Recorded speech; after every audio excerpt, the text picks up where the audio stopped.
सृष्टि बचपन से ही दिखने में सुंदर नहीं थी, लेकिन अमीर बाप की बेटी सृष्टि पर उसकी माँ जान छिड़कती।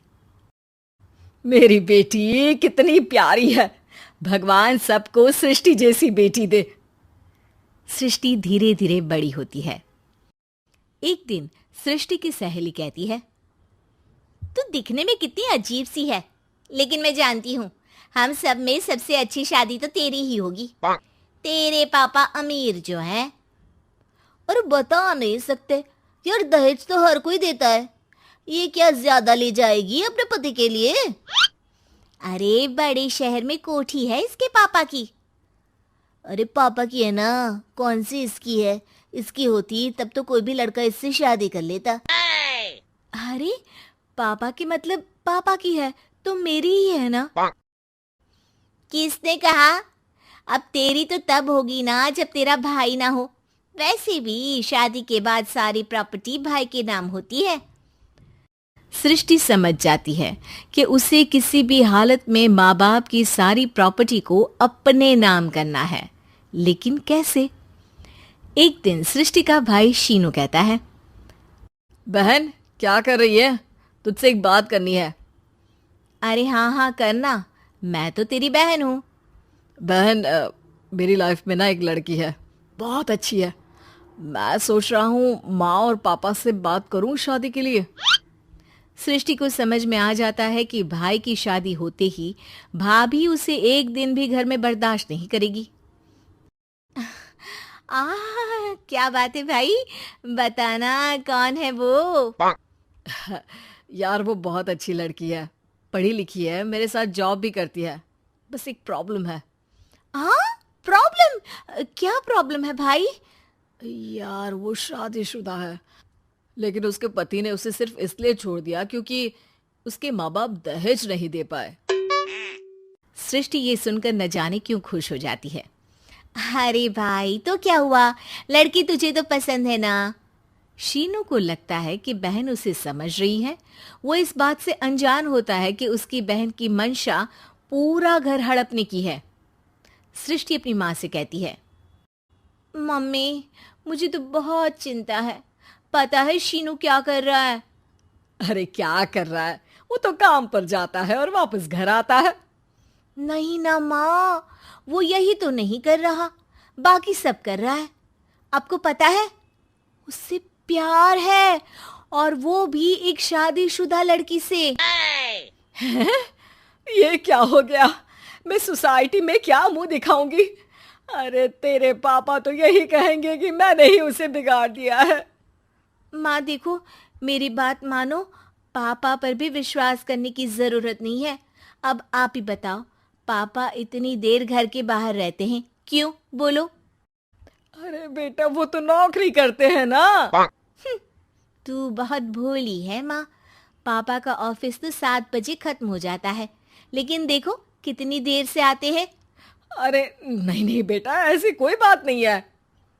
सृष्टि माँ को एक औरत से बात करते पिता की फोटो दिखाती है। देखो माँ कैसे हैं पापा, मैं ना कहती थी कि पापा सही नहीं है। मैं तेरे पापा से बात करूंगी, दे फोटो मुझे। ओ माँ, वो तो डिलीट हो गई। लेकिन चल, तूने तो देख लिया ना, पापा से बाद में बात कर लेना। और हाँ, मेरा नाम बिल्कुल मत लेना। हाँ माँ। अब क्या था, सृष्टि के माँ और पिता के बीच झगड़ा होना शुरू हो जाता है। सृष्टि के मन में क्या चल रहा था कोई नहीं जानता था। एक दिन, माँ सृष्टि के लिए एक लड़का देखा है, वो लोग शाम को उसे देखने आने वाले हैं। और हाँ माँ, एक खुशखबरी, मैं और पापा मिलकर एक नया बिजनेस ट्राई कर रहे हैं। शाम को लड़का आता है, सांवले रंग का। सृष्टि को तो बिल्कुल भी पसंद नहीं आता। लड़की की माँ कहती है, लड़की का चेहरा तो कोई खास नहीं, लेकिन अगर मेरे बेटे को आप लोग सेटल कर दें तो मैं उसकी शादी आपकी बेटी से करवा दूं। सृष्टि को लड़का बिल्कुल पसंद नहीं था। उसे भाई पर गुस्सा आ जाता है।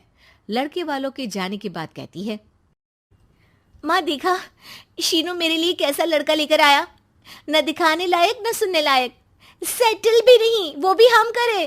अरे माँ, मैं जानती हूँ ये मेरी शादी किसी भी घर में क्यों करवाना चाहता है। अरे कैसी बात कर रही है बहन, तूने तो देखा ना, लड़के को मैंने ही मना कर दिया तुझसे शादी के लिए।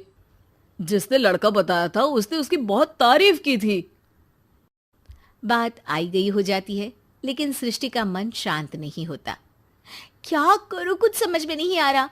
मेरी शादी हो गई तो ये लोग पूरी प्रॉपर्टी शीनू के नाम कर देंगे, मेरे हाथ तो कुछ लगेगा ही नहीं। तभी सृष्टि को आइडिया आता है। वो किसी वकील को फोन करती है।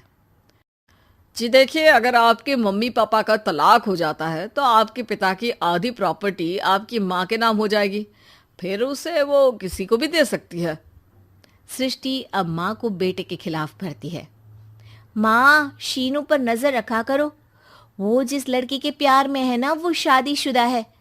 यहाँ आएगी, सारा पैसा रुपया जमीन जायदाद सब हड़प लेगी। पापा का भी हाल तुमसे छुपा नहीं है। ऐसा ना हो कि मैं और आप एक दिन सड़क पर भीख मांगे। हे भगवान, मैं तो जीते जी मर जाऊंगी अगर ऐसा हो गया तो। ऐसा हो गया नहीं माँ, ऐसा ही होगा। अभी समय है, आगे का सोच लो। मैं तो कहती हूँ पापा से आधी प्रॉपर्टी लेकर अलग हो जाओ। पापा की आधी प्रॉपर्टी भी हम लोगों को अगर मिल जाती है ना तो अगले 7 जन्म सफल समझो। बेचारी माँ बेटी के कहने पर पति से तलाक लेकर अलग हो जाती है। सृष्टि अब पैसों से गाड़ी और अपने दूसरे महंगे शौक पूरे करने लगी। उसके दोस्त भी उसके पैसे इस्तेमाल करते। सृष्टि, कल तुम कहाँ थी? मैं सारा दिन घर पर अकेली थी। तो मैं क्या करूं? मैंने ठेका तो नहीं लिया है ना तुम्हें संभालने का। माँ को सृष्टि से ये उम्मीद नहीं थी। वो बैठकर रोने लगती है। वहीं उसका पति यानी कि सृष्टि के पिता आ जाते हैं। मैं जानता था कि तुम्हारा यही हाल होगा, तो आपने मुझे रोका क्यों नहीं? मैं रोकता तो तुम रुकती क्या? सृष्टि के कहने पर तुमने मुझ पर अपने बेटे पर शक किया, लेकिन तुम ये भूल गई कि कैसे हम दोनों ने मिलकर जीवन में इतना सब खड़ा किया। माँ पति के गले लग जाती है। मुझे माफ कर दीजिए, मैंने आपकी कमाई का एक बड़ा हिस्सा गवा दिया। कोई बात नहीं, तुम साथ हो तो मैं ऐसी 7 प्रॉपर्टी खड़ी कर दूंगा। तभी वहां सृष्टि आ जाती है रोते हुए। माँ, मयंक ने मुझे छोड़ दिया। वो बोल रहा था जब तक मेरे पास पैसे थे तब तक ही वो मेरे साथ था। पापा, माँ, मुझे माफ कर दीजिए।